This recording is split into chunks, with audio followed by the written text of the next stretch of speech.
नमस्कार. गौरी पूजा सिस्टर चॅनलमध्ये आपले सर्वांची मनापासून स्वागत. घरच्या घरी साहित्यात जे साहित्य उपलब्ध असेल त्यामध्ये मटर पुलाव कसा करायचं हे आज आपण पाहणार आहोत. तर चला व्हिडिओला सुरुवात करूया. तर इथे गॅस चालू केला आणि कढई तापवण्यासाठी ठेवली. कढई तापली की त्यामध्ये टाकायचे 2 चमचे तूप. तुम्हाला हवं असेल तर तेल देखील टाकू शकता. इथे मी खडे मसाले घेतले, तमालपत्र, दालचिनी, लवंग, मिरे आणि काळी विलायची घेतली आहे. एक चक्री फूल घेतलं आहे. तूप तापल्यानंतर त्यामध्ये खडे मसाले थोडेसे परतून घ्यायचे आहे आणि उभ्या कापलेल्या मिरच्या टाकायच्या आहे. चांगल्या फ्राय करून घ्यायच्या आहे त्या. अशा पद्धतीने इथे 4 ते 5 हिरव्या मिरच्या घेतल्या त्या मी उभ्या कापून आणि उभा कापलेला कांदा घेतलेला आहे. 2 कांदे कापून घेतले ते. तुम्हाला हवं असेल तर चौकोनी देखील कांदा कापू शकता आणि तो चांगला मऊसूद होईपर्यंत असं परतून घ्यायचा आहे.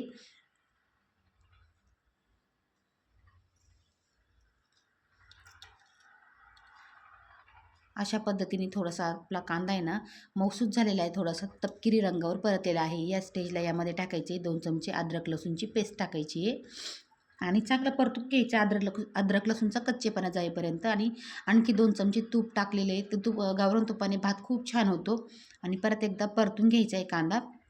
आता कांदा परतून झाल्यानंतर ना एक मोठा कापलेला बटाटा स्वच्छ धुवून घेतलेला आहे, कापून घेतलेला आहे आणि तो देखील यामध्ये परतून घ्यायचा आहे. भाज्यांमध्ये तुम्हाला आवडीनुसार भाज्या घेऊ शकता. इथे मी टोमॅटो, कांदा, बटाटे आणि फक्त मटार घेतलेले आहे.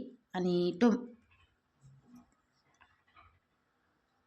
बटाटे परतल्यानंतर मग टोमॅटो टाकूया. टोमॅटो चांगले मऊसूद होईपर्यंत परतून घ्यायचे. आता आपल्या या भाज्या परतत आहे ना तोपर्यंत आपण आहे ना तांदूळ निवडून घेऊया आणि स्वच्छ धुवून घेऊया. आता यामध्ये टाकलेले मटार. आता हिवाळ्यात सीझन चालू आहे ना, बाजारात खूप छान असे मटार आलेले असतात. ताजे ताजे मटार टाकले, भरपूर सारे टाकलेले आणि चांगले फ्राय झाल्यानंतर आहे ना त्यामध्ये आपल्याला पाहिजे ते मसाले टाकायचे. थोडासा गरम मसाला टाकायचा आहे, 1 चमचा हळद पावडर टाकायची आहे, धना पावडर, तुम्हाला वाटलं ना कांदा लसूण मसाला देखील टाकू शकता आणि थोडीशी लाल मिरची पावडर. आणि छान असं परतून घ्यायचं आहे मसाल्यासोबत. भाज्या मसाल्यासोबत परतता येणार तोपर्यंत आपण तांदूळ निवडून स्वच्छ धुवून घेऊया. इथे मी रेशनचा तांदूळ घेतलेला आहे. तुम्हाला पाहिजे असेल तर तुम्ही इंद्रायणी तांदूळ देखील घेऊ शकता. इथे मी रेशनचा तांदूळ घेतलेला आहे. खूप छान होतं रेशनच्या तांदूळाचा असा भात. तो स्वच्छ निवडून घेतला आहे आणि 2 ते 3 पाण्याने धुवून घेतलेला आहे. आणि इकडे आपल्या भाज्या देखील परतत आलेल्या आहे ना, तर त्यामध्ये स्वच्छ धुतलेले असे तांदूळ टाकून द्यायचे आणि परतून घ्यायचे.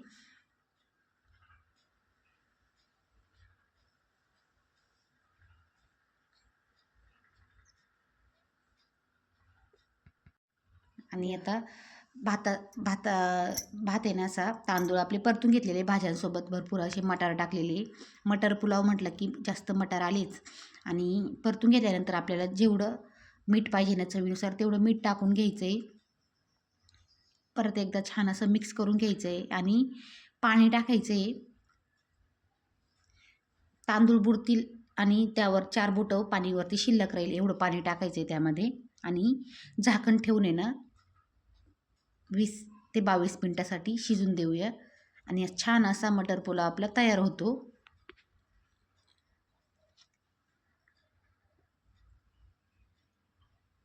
बघू शकता 15 ते 20 मिनिटांनी आपला मटर पुलाव तयार झालेला आहे.